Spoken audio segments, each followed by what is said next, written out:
Rights infra का share अपने previous high 584 से अच्छा खासा करेक्ट होकर लगभग 480 रुपये के भाव के आसपास आ गया है। और जिन लोगों ने इसको हायर साइड पर खरीदा है उन लोगों को यहाँ पर कहीं ना कहीं डर भी लग रहा है कि कहीं ये शेयर का हाई तो नहीं बन गया। और इतनी बड़ी रैली के बाद जिन लोगों ने इस शेयर को खरीद लिया है, अब उनको उसमें क्या स्ट्रेटेजी के तहत बैठना है क्या, ताकि वो आगे आने वाले समय में प्रॉफिट बना सकें। और बात ये भी है कि प्रॉफिट आगे बनेगा भी या नहीं, क्या कंपनी इतना बढ़िया परफॉर्म करेगी कि आगे भी वो प्राइस दोबारा देखने को मिले, या हायर साइड पर कंपनी और क्या आपको टारगेट दिखा सकती है इस साल के लिए। तो अगर आप ये सब चीज़ें जानना चाहते हैं तो आज के इस वीडियो में मैं यही सब आपके साथ डिस्कस करने वाला हूँ, क्योंकि मुझे लगता है ये कहीं ना कहीं राइट्स के शेयर में अभी भी काफ़ी स्टीम बाकी है इस फाइनेंशियल ईयर के आधार पर भी। वो सभी चीज़ें आज मैं आपके साथ डिस्कस करूंगा इस वीडियो में। राइट्स के शेयर में अगर अब तेज़ी आएगी तो किन पैरामीटर्स के दम पर आएगी और कितनी तेज़ी आ सकती है, तो आप ये सब चीज़ें जानने के लिए मेरे साथ इस वीडियो में जुड़िएगा। ये तो आप सभी लोग जानते हैं कि राइट्स एक रेलवे इंफ्रा कंपनी है, बट ये बहुत कम लोग ये जानते हैं कि राइट्स अब ऑल इंफ्रा कंसल्टेंसी कंपनी बन चुकी है। कहने का मतलब राइट्स अब जो है रेलवे सेक्टर के अलावा भी इंफ्रा सेक्टर के अंदर अब कंसल्टेंसी का काम कर रही है। तो ये इस कंपनी के लिए देखा जाए तो अब ये बड़ा फायदेमंद है, जिस हिसाब से कंपनी को ऑर्डर्स मिल रहे हैं। और कंपनी देखा जाए तो पावर सेक्टर के अंदर, एयरपोर्ट सेक्टर के अंदर, रोड्स एंड हाईवे सेक्टर के अंदर, रेलवे इंफ्रा सभी के अंदर कंसल्टेंसी का मेनली कारोबार कंपनी करती है। साथ ही साथ कंपनी का आप कारोबार जानते ही हैं कि कंपनी जो है टंकी प्रोजेक्ट्स भी लेती है, बड़े बड़े प्रोजेक्ट्स भी बनाने का कारोबार करती है। कंपनी जो है रोलिंग स्टॉक का एक्सपोर्ट करने का भी कारोबार करती है। अफ्रीका जैसी कंट्रियों के अंदर कंपनी के ये जो रोलिंग स्टॉक्स हैं, इस टाइप के प्रोजेक्ट कंपनी रेगुलर लेती रहती है। और कंपनी को भी रिसेंटली श्रीलंका से एक बड़ा ऑर्डर मिला भी है, जो ऑर्डर की वैल्यू लगभग 950 करोड़ रुपए के आसपास की बताई जा रही है। कंपनी का लीज से रिलेटेड भी कारोबार है, जिसके तहत कंपनी रोलिंग स्टॉक्स को एज एसेट्स बनाकर टाटा स्टील और सेल जैसी कंपनियों को रेंट पर देने का कारोबार करती है। अब जैसा मैंने आपको बताया कि राइट्स एक ऑल इंफ्रा कंपनी बन चुकी है, तो कंपनी की ऑर्डर बुक भी अगर आप देखें तो लगभग 6,500 करोड़ रुपए की कंपनी की ऑर्डर बुक है। कंपनी को रिसेंटली स्वच्छ भारत मिशन और जल जीवन मिशन के तहत भी कुछ ऑर्डर्स मिले हैं। और कंपनी को देखा जाए तो ट्रांसपोर्ट, लॉजिस्टिक्स, एनर्जी, वाटर सभी सेगमेंट से कंपनी को ऑर्डर आ रहे हैं। और पावर सेक्टर के इस कैपेक्स के अंदर भी अब इस कंपनी को फायदा होने वाला है। उसका तरीका ये है कि इस कंपनी ने पावर फाइनेंस कॉर्पोरेशन के साथ एमओयू साइन किया है, जिसके तहत कंपनी कंसल्टेंसी से रिलेटेड सर्विसेज पीएफसी को प्रोवाइड कराएगी। कंपनी देखा जाए तो डेट फ्री कंपनी है और कंपनी अपनी कमाई का ज़्यादातर हिस्सा इस समय डिविडेंड के रूप में बांट रही है। अब हम कंपनी की अगर ऑर्डर बुक की बात करें, जो लगभग 6,500 करोड़ रुपए की जो कंपनी की ऑर्डर बुक है, क्योंकि कंपनी का जो कंसल्टेंसी का बिजनेस है वो कंपनी का कोर बिजनेस है, और उस बिजनेस के अंदर इस कंपनी को लगभग 44% का रिसेंटली मार्जिन आ रहा है, जो कि ये बता रहा है कि ये यहाँ से कंपनी को अच्छी खासी इनकम आती है। कंपनी का जो लीज वाला बिजनेस है वो भी कंपनी के लिए काफ़ी मार्जिनेबल बिजनेस है, वहाँ पर कंपनी को लगभग 37% का मार्जिन आता है। एक्सपोर्ट से कंपनी को 11% का मार्जिन आ रहा है, रोलिंग स्टॉक को जो कंपनी एक्सपोर्ट करती है।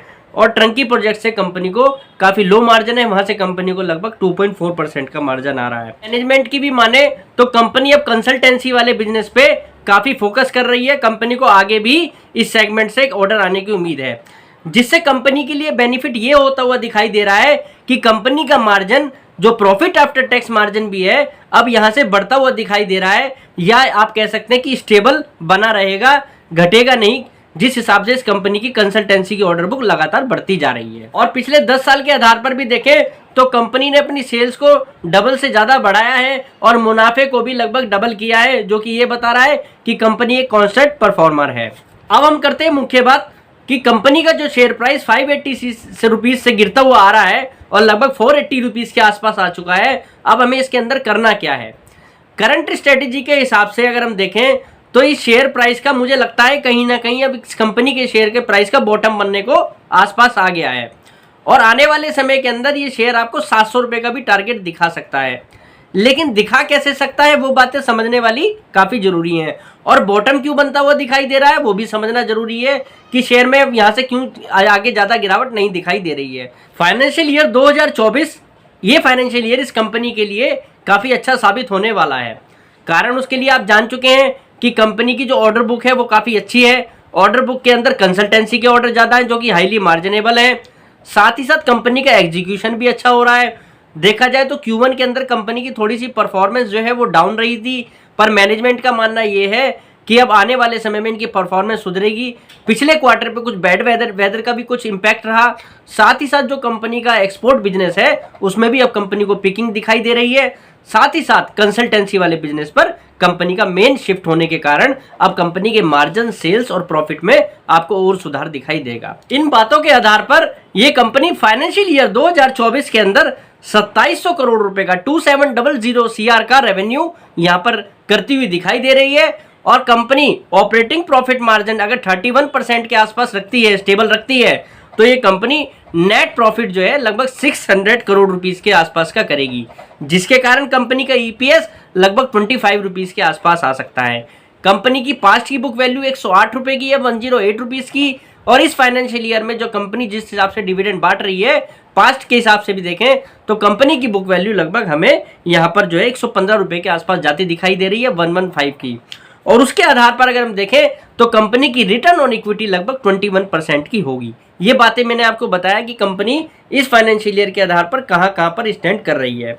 अब इन बातों का इसके शेयर प्राइस से क्या लिंक है, आप जरा वो समझिए। अब जैसा मैंने आपको बताया कि कंपनी की पिछली फाइनेंशियल ईयर की जो बुक वैल्यू थी लगभग 108 रुपीस के आसपास थी, और कंपनी ने हायर प्राइस किया है लगभग 580 रुपीस के आसपास, जो कि ये बता रहा है कि कंपनी को 5.40 की बुक वैल्यू मिल रही थी पिछले फाइनेंशियल ईयर के आधार पर। अगर हम इस फाइनेंशियल ईयर के हिसाब से कैलकुलेट करके देखें, 115 रुपए की अगर कंपनी की बुक वैल्यू है 115 की, और कंपनी को करंट के हिसाब से भी जो अभी पीछे हाई मिला है उस हिसाब से अगर 5.40 की बुक वैल्यू मिलती है, तो इस कंपनी का शेयर प्राइस लगभग 620-630 रुपए के आसपास तो निकल कर आता है। अब इस कंपनी की पास्ट में री रेटिंग भी हुई है, और तो फ्यूचर में भी री रेटिंग होनी है जिस हिसाब से कंपनी परफॉर्म कर रही है। तो मेरे हिसाब से ये कंपनी कहीं ना कहीं इस साल लगभग हायर साइड पर 6 का बुक वैल्यू आपको दिखा सकती है। तो 6 का बुक वैल्यू का मतलब ये है 115 को अगर 6 से आप मल्टीप्लाई करते हैं तो 700 रुपए के आसपास का इस कंपनी का शेयर प्राइस तो ये निकल कर आता है बुक वैल्यू के आधार पर। मैं आपको एक तरीका और बताता हूं कैसे इस कंपनी का शेयर प्राइस 700 रुपए के आसपास जा सकता है। पिछले फाइनेंशियल ईयर के अंदर कंपनी का EPS 22 रुपए के आसपास था, और कंपनी को PE मिला लगभग हायर साइड पर 28 रुपए का। वो आपको ऐसे पता लगेगा कि आप कंपनी के शेयर प्राइस जो 580 का था उसको अगर डिवाइड करेंगे EPS से पिछले साल के, तो आपको पता लगेगा कंपनी को 28 का PE मिला 28 का। और अगर इस फाइनेंशियल ईयर के EPS को जो मैंने आपको 25 रुपीस के आसपास का आता हुआ बताया है, अगर आप 28 से मल्टीप्लाई कर दें तो ये कंपनी का शेयर प्राइस कितने का निकल कर आता है, 700 रुपए का। तो ये दोनों चीज यहाँ पर सपोर्ट कर रही है कि कंपनी 700 रुपए का आपको शेयर प्राइस दिखा सकती है। अब बात करते हैं कंपनी का शेयर प्राइस जो 480 रुपए के आसपास है, वो क्यों बेस बनता हुआ दिखाई दे रहा है उसके शेयर प्राइस में, वो भी आप समझिए। ये भी एक थोड़ी टेक्निकल बात है। दरअसल आप देखें तो कंपनी को लोअर साइड पर जो बुक वैल्यू मिलती हुई दिखाई दे रही है लगभग 4 के आसपास दिखाई दे रही है। तो 115 रुपए की बुक वैल्यू वाली कंपनी को अगर आप 4 से मल्टीप्लाई करेंगे तो शेयर प्राइस क्या निकल कर आता है, लगभग 460-470 रुपए के आसपास का निकल कर आता है। तो एक तो ये सपोर्ट हो जाता है इस कंपनी को। फिर अगर लोअर साइड पर आप कंपनी के PE की बात करें तो लगभग 19 के PE आसपास इस कंपनी को मिल रहा है। तो उस कंडीशन में कंपनी का शेयर प्राइस कहां पर निकल कर आ रहा है, 470 प्लस की रेंज में निकल कर आ रहा है। तो मेरे हिसाब से जो कंपनी अब 480 रुपए के आसपास ट्रेड कर रही है, तो ये अब कंपनी का बेस बनने का जोन दिखाई दे रहा है। यहाँ पर 5-10 रुपए आपको कहीं भी ऊपर नीचे गिरावट दिखाई दे तो ये कंपनी यहाँ पर बाय के लिए सोची जा सकती है। और अगर आपको 700 रुपए के आसपास का शेयर प्राइस दिखे आने वाले कुछ समय के अंदर, तो वहां पर कंपनी में प्रॉफिट बुक किया जा सकता है। तो सार बात का यह है, जिन लोगों ने इस कंपनी को ले रखा है वो होल्ड करें, जिन लोगों ने नहीं लिया है वो लेने का सोच रहे हैं तो ये बाइंग जोन लगता है। और 700 रुपए के आसपास इस फाइनेंशियल ईयर के आधार पर, अर्निंग के आधार पर ये कंपनी वहां पर जो है सेलिंग जोन में आएगी, या वहां पर आप एक प्रॉफिट बुक कर सकते हैं अपने मुनाफे को बांधने के लिए। और जिस शेयर प्राइस के आसपास ये कंपनी दिखाई दे रही है, कहने का मतलब 45% का रिटर्न दे सकती है अगले कुछ महीनों के अंदर। तो आप लोग बाग राइट्स के शेयर को लॉन्ग टर्म के हिसाब से भी ले सकते हैं, और शॉर्ट टर्म में स्ट्रेटजी के तहत आप अच्छा खासा पैसा इसके अंदर बना सकते हैं। आज के लिए वीडियो में इतना ही। कल फिर एक नई वीडियो के साथ आपके साथ मिलते हैं, एक नए टॉपिक के साथ डिस्कशन करेंगे। आज के लिए इतना ही, नमस्कार।